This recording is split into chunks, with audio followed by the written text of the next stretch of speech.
looks like soccer balls. Speaking of play,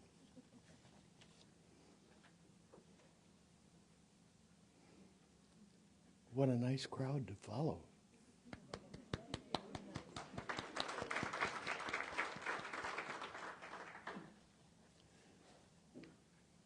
I hope I don't tread on Beth's talk. My editor looked at what I had first written and said, nope, you're stealing Beth's thunder, do it over.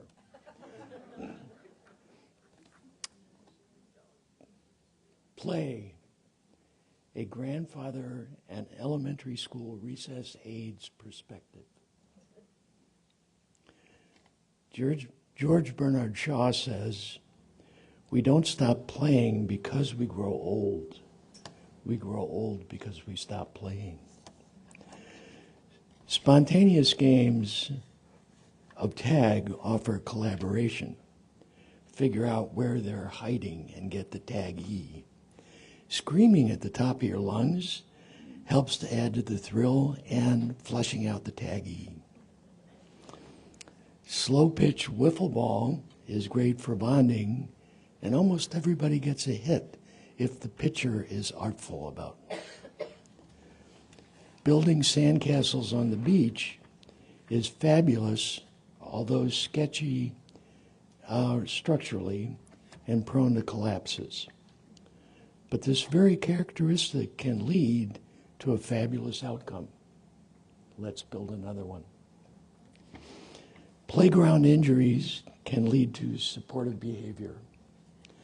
Find an adult, report the injury, accompany your classmate to the office for first aid, unless, of course, you're the perp that caused the injury.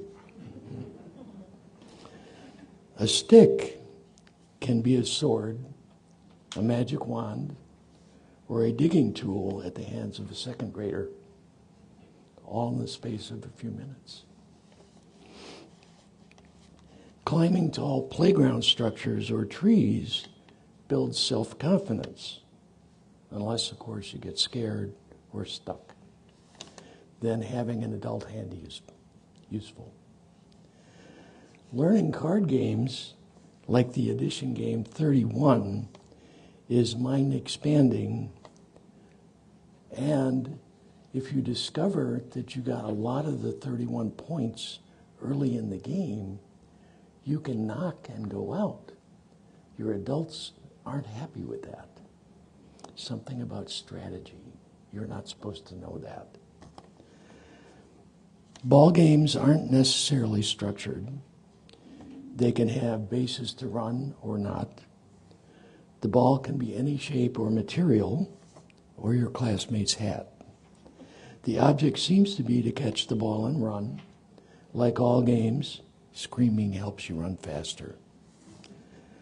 On rainy days, dress-up can last for hours, especially if your adults request a periodic fashion show.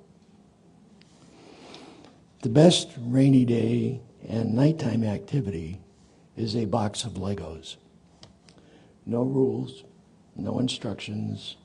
Whatever you build looks fantastic, and you can create a story to explain it, whatever it is or whatever it does. Some can be worth saving. This doesn't always work out, especially if one of your nasty cousins plays with the Legos after you do. They mess everything up. Reading can be great fun because you can learn about good stuff like wizards and dragons, things that fly that shouldn't. Just be careful when you're reading with an adult. Sometimes they skip pages. In keeping with C3's values, my great questions to all of you are, when did recess become a bad thing? And the related question, how do we get it back?